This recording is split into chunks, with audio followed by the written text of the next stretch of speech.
Eis que venho fazer com prazer a vossa vontade, Senhor. Salmo 39. Um bom dia. Em nome do Pai, do Filho e do Espírito Santo. Amém. Recorramos sempre à poderosa intercessão de Maria Santíssima, nossa Mãe, e de São José, o Justo. É importante refletirmos sobre o Salmo de hoje, no sentido de que o que é a vontade? Se nós pararmos para pensar, a vontade seria aquilo que realmente queremos fazer? E será que entendemos o que realmente queremos para nossas vidas? Será que conseguimos entender que a nossa vontade pode nos levar a coisas boas e ruins? Ou qual é a finalidade da nossa vontade? Somos nós que criamos as nossas vontades e conseguimos dominá-la? Ou nós nos deixamos mover por pensamentos e emoções as quais não nos levam a um bom caminho? Refletir sobre como agimos é refletir sobre a nossa vontade. Se o nosso coração, a nossa mentalidade, o nosso ímpeto, ou seja, aquele desejo de fazer algo não for controlado, então o que será controlado de nós? Vejamos, quando nós nos colocamos ou somos subordinados à vontade de Deus, nós temos a possibilidade de agirmos de forma diferente. E quando agirmos de forma diferente, isso certamente não vai nos levar a uma decadência ou até mesmo a autodestruição. Nós seremos livres. Nesse sentido, a primeira leitura de hoje da carta de São Paulo aos Romanos, capítulo 5, dos versículos 12, 15, versículos 17 ao 21. Paulo ergue um verdadeiro edifício teológico sobre o mistério do pecado e da redenção. Ele nos conduz da queda de ação à elevação em Cristo. A humanidade inteira, ferida pela desobediência de um só homem, encontra na obediência de outro, o novo Adão, a sua cura e justificação. Aqui está o eixo da história da salvação. Duas cabeças da humanidade, dois atos que mudaram o curso do cosmos. Adão, fonte da morte, Cristo, fonte da vida. E o apóstolo usa um paralelismo magistral, onde ele diz: por um só homem entrou o pecado no mundo. Paulo mostra que o pecado, a amartia, não é apenas um ato, mas um poder que reina, uma força que introduz a morte, Thanatos. E depois nós temos muito mais a graça de Deus e o dom concedido pela graça de um só homem, Jesus Cristo, se derramaram sobre todos. A graça superabundou, literalmente transbordou. A escolha do verbo perisseu, superabundar, é teologicamente rica. Ela sugere que não apenas suficiência, mas excesso, superação triunfal. Onde o pecado parecia imperar como rei, Cristo reina como Senhor da vida. O contraste é nítido: o pecado reinou na morte, mas agora a graça reina pela justiça para a vida eterna.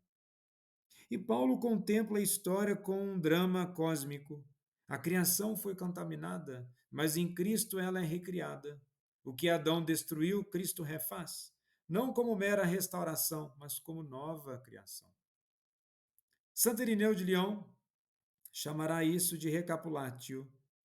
Cristo vai recapitular em si toda a humanidade para reconduzi-la novamente à comunhão com o Pai. E aqui nós temos o grande desafio da vida cristã, o verdadeiro seguimento a Cristo que nos leva a esse sentido de recapitulação. Pois muitas vezes as pessoas entendem de forma errada que só pelo fato de Cristo ter nos salvado mediante o seu sacrifício, isso não quer dizer que nós estamos prontos, ou muito menos que nós já fomos elevados a um estado moral ao qual nós não necessitamos de conversão. O próprio Cristo diz no ensinamento que quem de fato quer segui-lo é preciso renunciar a si mesmo.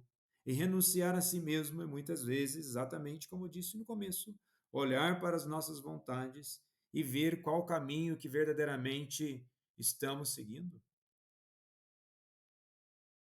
Seguimento de Cristo também é assumir que o reinado da graça está em nós.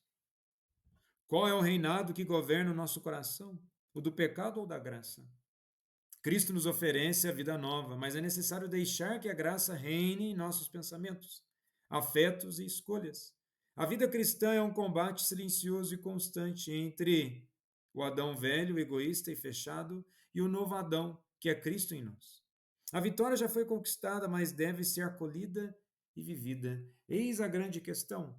Aquilo que já foi conquistado não vem no passe de mágica, é preciso que, de fato, acolhamos isso em nossas vidas e vivenciarmos a lógica e a dimensão do reino.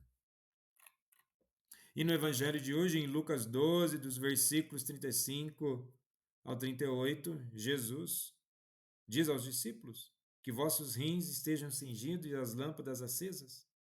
Sede como homens e mulheres que estão esperando o seu Senhor voltar de uma festa de casamento para lhe abrirem imediatamente a porta, logo que ele chegar e bater. Felizes empregados que o Senhor encontrar acordados quando chegar. Em verdade, eu vos digo, ele mesmo vai cingir-se, fazê-los sentar-se à mesa e passando servirá. E caso ele chegue à meia-noite ou às 3 da madrugada, felizes serão se assim o encontrar. Vejamos bem, nós temos aqui uma dinâmica de vigilância.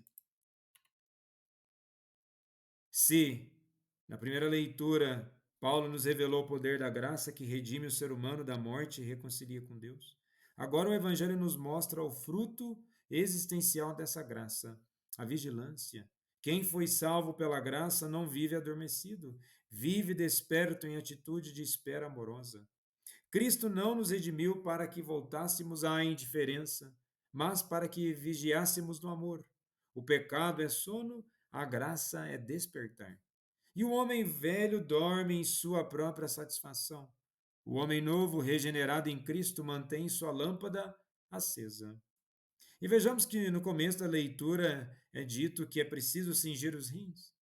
Na cultura hebraica, significava preparar-se para caminhar. O povo cingia o manto para estar pronto para o êxodo, para a passagem, para o movimento. O discípulo de Cristo é um peregrino do tempo em direção à eternidade. O cingir dos rins é a imagem da disciplina interior. O cristão não vive disperso, mas orientado para o Senhor que vem. E essa atitude é fruto da graça. Pois só quem experimentou o amor redentor sabe que a vida tem um Senhor que voltará. Na tradição patrística, essa lâmpada é a caridade. Santo Gregório Magno dizia: a lâmpada da fé só brilha quando é alimentada pelo óleo da caridade. O servo vigilante é aquele que transforma a espera em um amor ativo.